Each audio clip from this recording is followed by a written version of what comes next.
सबसे पहला जो सवाल आज हमारा यहाँ पे है, what is the minimum length of hook. स्टीरअप्स में, ठीक है, या टाइज में जो हुक प्रोवाइड की जाती है, आप लोग देखते होगे। जैसे अगर स्टीरअप में यहाँ पे बनाऊँ अगर आपका ये ये जो स्टीरअप है, ठीक है, ये स्टीरअप में यहाँ पे आप देखते हो ना, ये हुक रहता है। तो ये हुक जो है ये कितना लंबा होना चाहिए। ये हुक जो हम लोग बेंड करते हैं यहाँ पे 135 डिग्री पे, ठीक है, इसका जो लेंथ है ये एज पर IS कोड कितना होना चाहिए। पहले का टाइम में ये था आपका 75 मिनिमम होना चाहिए, लेकिन इसको रिवाइज करके अभी जो बनाया गया है वो है आपका 65 mm आपका मिनिमम होना चाहिए। ये अभी अगर आप 75 दोगे तो इंटरव्यू में ये प्रॉब्लम हो जाएगी। और इसी तरीके से सापोजी पालोजी के जो पुल कैंपस वाला जो पेपर था उसमें 65 mm भी ऑप्शन में था, 75 mm भी ऑप्शन में था। तो जो 75 दिए होंगे उनका गलत होगा, 65 जो दिए होंगे करेक्ट होगा। समझ में आ गया ना। तो आपको लेटेस्ट अपडेट भी रहना होगा कि लेटेस्ट अभी क्या चेंज हो गया IS कोड में, किसको हम लोग को फॉलो करना है।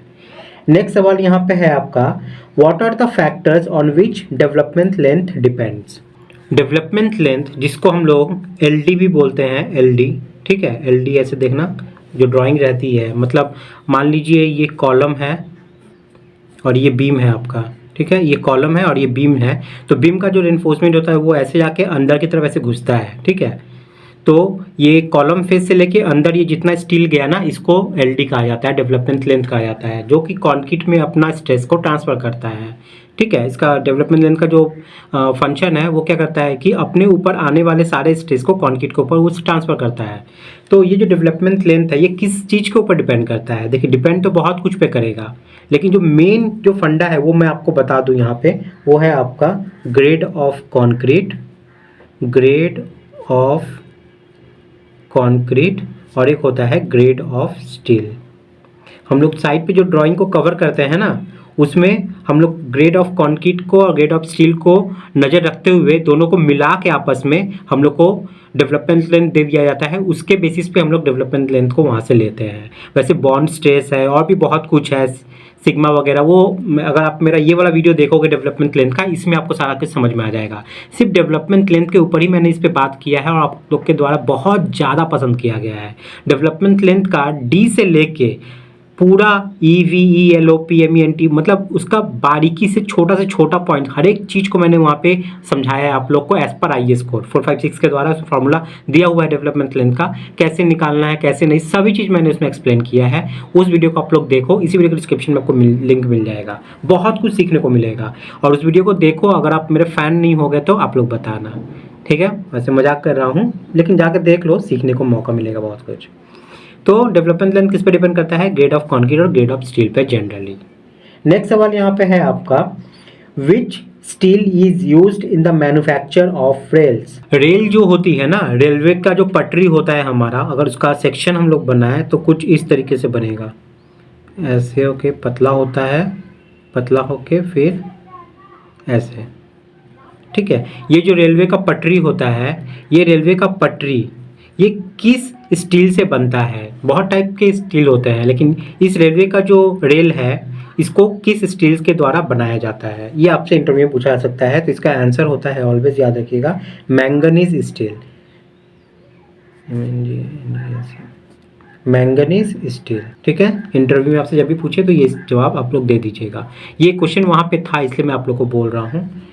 नेक्स्ट सवाल यहाँ पे जो है आपका, what is the purpose of frog in brick. तो ब्रिक में जो फ्रॉग बना होता है उसका पर्पस क्या होता है। मैं यहाँ पे मेढक की बात नहीं कर रहा हूँ, ठीक है, आप लोग को पता ही होगा मैं किसकी बात कर रहा हूँ। जो ब्रिक होता है ना, अगर ब्रिक को हम लोग ऊपर से देखेंगे, पहले तो ये मेरा ब्रिक हो गया, अंदर में यहाँ पे देखिएगा एक डिप्रेशन रहता है, मतलब कुछ नाम वगैरह लिखा रहता है, किसी कंपनी का नाम BKB हो गया, ठीक है, या भारत, ऐसा कुछ भी लिखा रहता है इसके अंदर में, वही है मेरा फ्रॉग जो डिप्रेशन है। तो आपको क्या लगता है कि ये कंपनी अपनी खुशी से ये बना कर देती है कि अपनी मर्जी से, मतलब चलो हम अपने का ब्रांडिंग करेंगे, नाम वहाँ पे रहेगा तो हमें पहचानेंगे भी, वो तो एक मतलब है ही, लेकिन इसका एक बहुत बड़ा टेक्निकल रीज़न भी है इस फ्रॉग को डालने का। ये जो हम लोग गड्ढा एक बना देते हैं ब्रिक के ऊपर में, इसका एक बहुत बड़ा रीज़न होता है। वो रीज़न क्या है कि it helps in developing proper joint between brick and mortar. अब देखो, जब हम लोग ब्रिक वर्क करेंगे तो ऐसे ब्रिक वर्क बैठाते गए, इसके ऊपर फिर आप मोटर बैठाओगे, मोटर डालकर क्या करोगे कि एक और ब्रिक ऊपर से बैठाओगे, करेक्ट।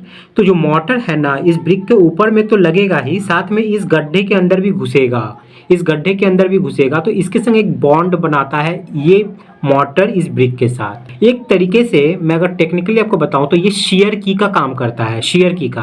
अगर हम लोग कॉलम भी कास्टिंग करते हैं ना, तो कॉलम के बीच में भी हम लोग एक शियर की प्रोवाइड करते हैं। कॉलम बनाए, अंदर में बीच में देखना एक शियर की प्रोवाइड करते हैं। तो वही तरीके का आप मान लो कि यहाँ भी मोटर के द्वारा, यहाँ भी ब्रिक में हम लोग गड्ढे देकर एक शियर की बना रहे हैं, ताकि मोटर इसके ऊपर प्लेस हो और इस मोटर के साथ ऊपर वाला जो ब्रिक है वो इसके संग बॉन्ड बनाए। तो मोटर और ब्रिक के संग बॉन्ड बनाता है हमारा ये फ्रॉग। इसका एक टेक्निकल रीज़न यही है।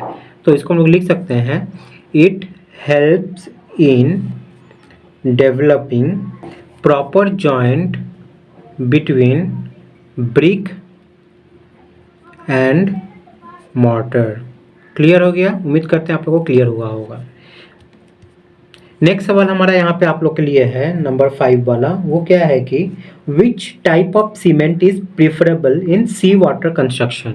आप पानी के अंदर में कोई पाइलिंग वगैरह कर रहे हो, या कोई भी कंस्ट्रक्शन बना रहे हो, कोई पुल बना रहे हो, या कोई भी अंडर वाटर कंस्ट्रक्शन कर रहे हो, ठीक है, या कोस्टल एरिया के आसपास भी अगर आप काम कर रहे हो ना, तो हम लोग को किस टाइप का सीमेंट जो है वहां पे यूज करना चाहिए एज पर आईएस कोड, अपनी मर्जी से नहीं। आईएस 456 इसके बारे में क्या बोलता है? तो हमेशा याद रखिएगा, सी वाटर कंस्ट्रक्शन करने के लिए जो सीमेंट हमें यूज़ करना होता है वो होता है आपका, या तो आपका स्लैग वाला होना चाहिए या पजोलोना सीमेंट होना चाहिए, ठीक है, या तो पीएससी या पीपीसी, स्लैग और पजोलोना, ठीक है। मतलब हम इसको बोल सकते हैं पीएससी, मतलब पोर्टलैंड स्लैग सीमेंट। समझ में आ गया? पोर्टलैंड स्लैग सीमेंट मैं लिख देता हूँ यहाँ पे, पोर्टलैंड स्लैग सीमेंट। मैं रेफरेंस भी बता दूंगा अभी आपको। एंड और पीपीसी बोल सकते हैं, पीपीसी, ठीक है, इसको और कर दो, यानी कि पोर्टलैंड पजलोनिक सीमेंट। समझ में आ गया? पोर्टलैंड और ये पजलोना यहाँ से ले लेना, और सीमेंट ये वाला। तो ये कहाँ पे दिया गया है? ये एज पर IS 456 का अगर आप क्लॉज नंबर चेक करते हो 8.2.8 वहाँ पे लिखा हुआ है पीएससी या पीपीसी सीमेंट जो है वो सी वाटर कंस्ट्रक्शन के लिए प्रेफरेबल है, मोस्ट प्रेफरेबल सीमेंट है। तो उम्मीद करते हैं आप लोग को ये चीज़ समझ में आया है। आईएस कोड के ऊपर 456 के ऊपर तो मैंने बहुत सारे क्वेश्चंस बनाए हुए हैं, अगर आप लोग देखोगे तो आईएस कोड आपका आधा याद ही हो जाएगा वहाँ से। तो इसके लिए क्या करना होगा, इसी वीडियो के डिस्क्रिप्शन में जाना होगा, आपको लिंक मिल जाएगा मेरे प्लेलिस्ट का, इंटरव्यू वाला, उसको आप सारा देख जाओ, रट जाओ, सारा नोट्स बना जाओ, हजारों के क्वेश्चंस आपके पास स्टॉक में आ जाएंगे। इससे आपका ही फायदा होगा, इंटरव्यू क्रैक करने में आप लोग को आसानी होगी। उम्मीद करते हैं आप लोग को यहाँ पे इस वीडियो में सभी चीज़ क्लियर हुआ है, सभी चीज़ समझ में आया है। अगर पसंद आया तो वीडियो को एक लाइक कीजिएगा, शेयर कीजिएगा ताकि दूसरों को फायदा हो, और इस चैनल को सब्सक्राइब करके जरूर रख लें ताकि जब भी मैं वीडियो ऐसी लाऊं वो भी आप लोग को मिलती रहे।